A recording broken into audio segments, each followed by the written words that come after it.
So hello friends, welcome back to another new video. तो ये video आप सभी स्टूडेंट्स के लिए बहुत ही ज़्यादा इंपॉर्टेंट रहने वाला है, क्योंकि इस वीडियो में आपको बताने वाला हूँ कि एमबीए कॉलेजेस में एडमिशन लेने के लिए आपको कौन से जो इंपॉर्टेंट डॉक्यूमेंट्स है वो लगने वाले हैं। साथ ही में उनकी जो वैलिडिटी है वो क्या रहने चाहिए, ये भी मैं आपको डिटेल में बताऊंगा, ताकि कोई भी जो प्रॉब्लम है वो आपको फेस ना करना पड़े ड्यूरिंग एडमिशन।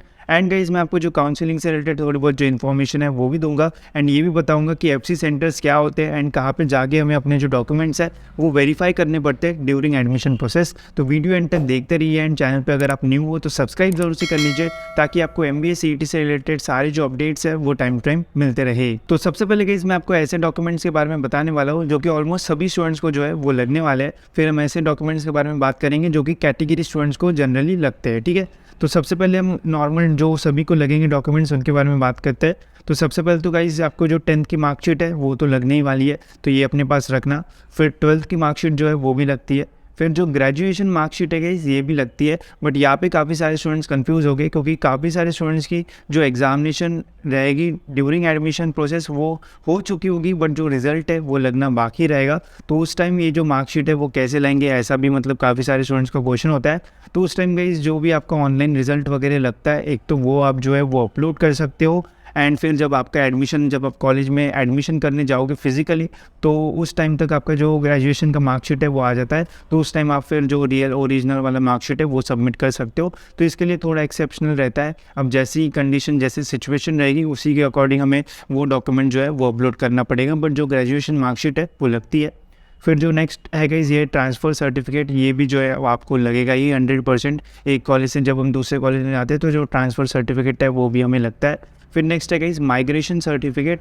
अब ये जो डॉक्यूमेंट है ये थोड़ा ऑप्शनल है, ठीक है। अगर आपके पास टाइम पे नहीं रहता तो आपको थोड़ा टाइम दिया जाता है इसको लाने के लिए। कुछ आउट ऑफ महाराष्ट्र स्टूडेंट्स होते हैं जो कि महाराष्ट्र में एडमिशन लेते हैं, तो जनरली उन्हें ये जो माइग्रेशन सर्टिफिकेट है वो लगता है।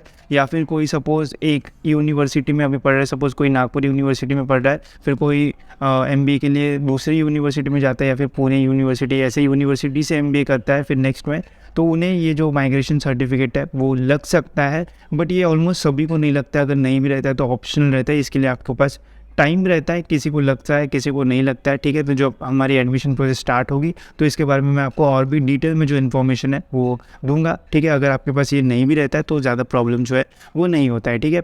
फिर नेक्स्ट है गाइस नेशनलिटी एंड डोमिसाइल। तो जो भी इंडियन है, ठीक है, तो उन्हें नेशनलिटी ऐसा एक डॉक्यूमेंट दिखाना होता है, उसमें इंडियन जो है वो मेंशन रहे, वो आपका नेशनलिटी सर्टिफिकेट रहता है। एंड जो डोमिसाइल है वो जो भी महाराष्ट्र के स्टूडेंट है, जो महाराष्ट्र से बिलोंग करते हैं, उन सभी को जो डोमिसाइल है वो दिखाना पड़ता है, ठीक है। जो आउट ऑफ महाराष्ट्र स्टूडेंट है उन्हें डोमिसाइल की कोई भी ज़रूरत नहीं है। फिर नेक्स्ट है guys Aadhaar card and PAN card. ये तो ऑलमोस्ट सभी के पास होगा ही। And Aadhaar card and PAN card जो है गाइस वो ज़रूर अपने पास रखना है, एंड उसकी कुछ फ़ोटो कॉपीज़ भी निकाल के रखना, जैसे स्मार्ट फ़ोटो कॉपी होती है छोटी सी कलर वाली, वो भी, तो वो आपको आगे जाके बहुत जो है वो काम में आएगी। एंड नेक्स्ट एंड सबसे इंपॉर्टेंट है सीईटी स्कोर कार्ड, ठीक है। तो जी आपका सीईटी का रिजल्ट लगेगा, उसका आपको जो प्रिंट आउट है वो निकालना पड़ता है, एंड वो भी जो है वो हमें वहाँ पे सबमिट करना पड़ता है ड्यूरिंग एडमिशन प्रोसेस। तो ये कुछ ऐसे डॉक्यूमेंट्स हैं जो कि ऑलमोस्ट सभी स्टूडेंट्स को जो है वो लगने वाले हैं, चाहे आप ओपन कैटेगरी के हो, चाहे आप ओबीसी, एससी या फिर कोई भी कैटेगरी के स्टूडेंट हो, या फिर आप आउट ऑफ महाराष्ट्र स्टूडेंट हो। इनमें से मैक्सिमम आपको जो डॉक्यूमेंट्स है वो लगने ही वाले हैं। तो वीडियो में आगे बढ़ने से पहले गाइज मेरे पास है आप सभी के लिए एक बहुत ही बढ़िया न्यूज़। तो इस साल भी गाइज हम एमबीए के एडमिशन्स के लिए जो काउंसलिंग प्रोसेस है वो करने वाले हैं। जैसे हमने पिछले साल भी काउंसलिंग प्रोसेस की थी, काफ़ी सारे स्टूडेंट्स ने इसके लिए अप्लाई किया था, एंड मैक्सिमम जितने भी स्टूडेंट्स ने अप्लाई किया था सभी को बढ़िया जो कॉलेज है वो मिल गया था। तो इस साल भी गाइज हम जो काउंसलिंग है वो करने वाले हैं फॉर एमबीए एडमिशन। अब काउंसलिंग क्या होती है एंड इसमें क्या क्या आपको मिलेगा, शॉर्ट में मैं आपको बता देता हूँ ताकि आपको भी समझ में आ जाए। काउंसलिंग को अगर हम मतलब सिंपल वर्ड्स में समझे तो गाइज हम इस प्रोसेस में जो है वो स्टूडेंट्स को हेल्प करते हैं कि कैसे आपको पूरी जो एडमिशन प्रोसेस है वो कंप्लीट करना है, कैसे आपको फॉर्म फिल करना है, कौन से मिस्टेक्स नहीं करना है, कौन से डॉक्यूमेंट्स आपको लगेंगे।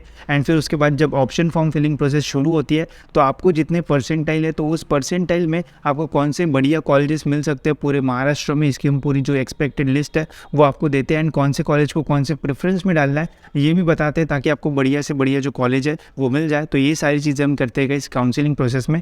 जनरली गाइज आपको यहाँ पे क्या क्या मिलेगा ये मैं आपको बता देता हूँ। तो सबसे पहले तो गाइज आपको जो पर्सनल अटेंशन है वो मिलेगा। यहाँ पे हम कोई भी ऐसा टेलीग्राम ग्रुप वगैरह नहीं बनाएंगे जिसमें सभी को एक साथ इन्फॉर्मेशन देंगे, हम पर्सनली सबसे बात करके उन्हें जो इन्फॉर्मेशन है वो देंगे। इसके अलावा गाइज एडमिशन प्रोसेस से रिलेटेड सारी जो इंपॉर्टेंट चीज़ें हैं वो हम बताएंगे। जैसे कब आपको फॉर्म भरना है, कब ऑप्शन फॉर्म की डेट रहेगी, उसमें कौन सा मिस्टेक नहीं करना है, मेरिट लिस्ट जब आएगी तो उसमें कौन सी चीज़ें देखना है, और भी काफ़ी सारी चीज़ें।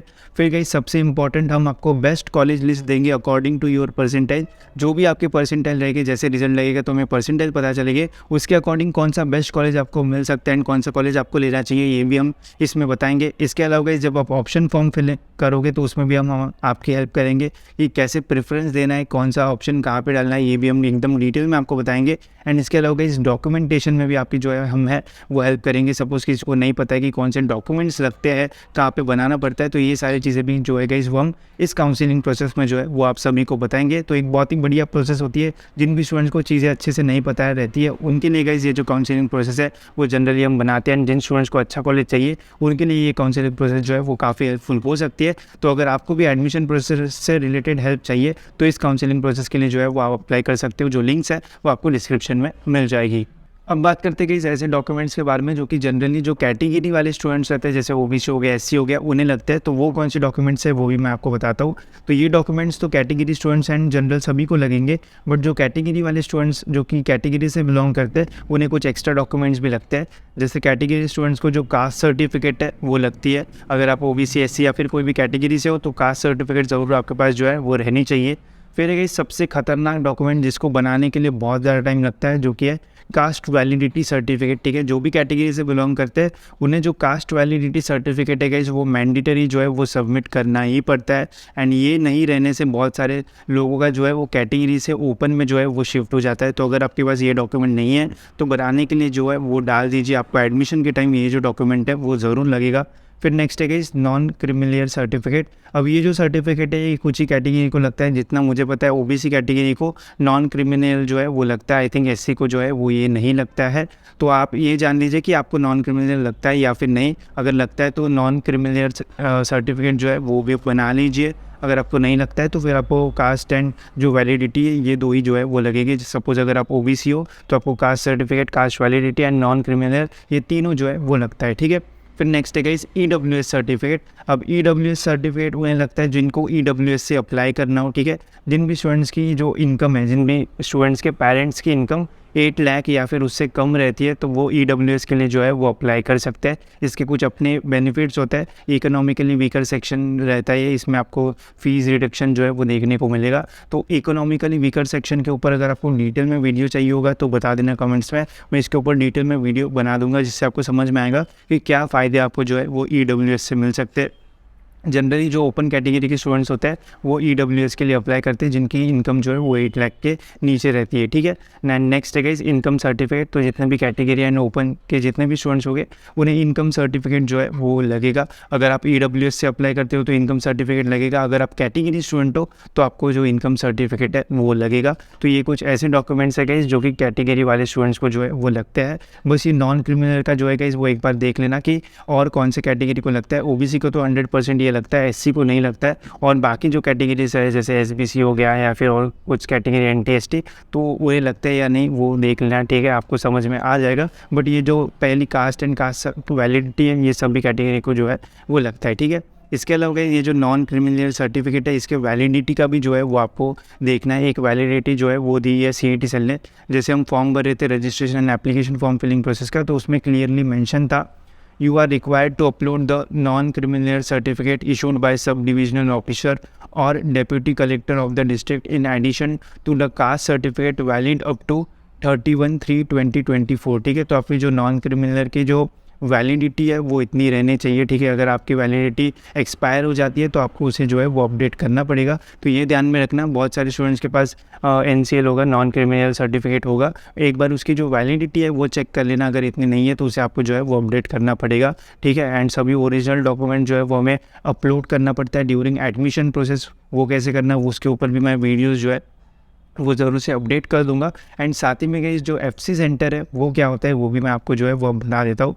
तो जैसे ही गाइस एडमिशन प्रोसेस स्टार्ट होगी तो उस टाइम हमें सबसे पहले तो अपनी जो जनरल इन्फॉर्मेशन है वो फिल करना होता है। एंड फिर उसके बाद वहाँ पे एक सेक्शन होता है डॉक्यूमेंट्स अपलोड करने का। ठीक है, अपलोड करने का एक जो सेक्शन है वो होता है, वहाँ पे हमें सारे जो ओरिजिनल डॉक्यूमेंट्स है वो अपलोड करना होता है। सपोज़ अगर आप कैटेगरी स्टूडेंट हो तो आपको ये सारे जो डॉक्यूमेंट्स है वो अपलोड करना होगा। एंड इनमें से जो भी आपको वैलिड डॉक्यूमेंट्स होंगे वो सारे जो है वो अपलोड करना होगा, ठीक है। तो इन डॉक्यूमेंट्स को अपलोड करने के बाद गाइस हमें जो है वो FC सेंटर पे जो है वो जाना पड़ता है। FC सेंटर मतलब गाइस वैलिडेशन सेंटर होता है, जहाँ पे हमारे जो डॉक्यूमेंट्स है वो वेरीफाई होते हैं कि क्या हमारे जो डॉक्यूमेंट्स है वो सही है या फिर नहीं, ठीक है।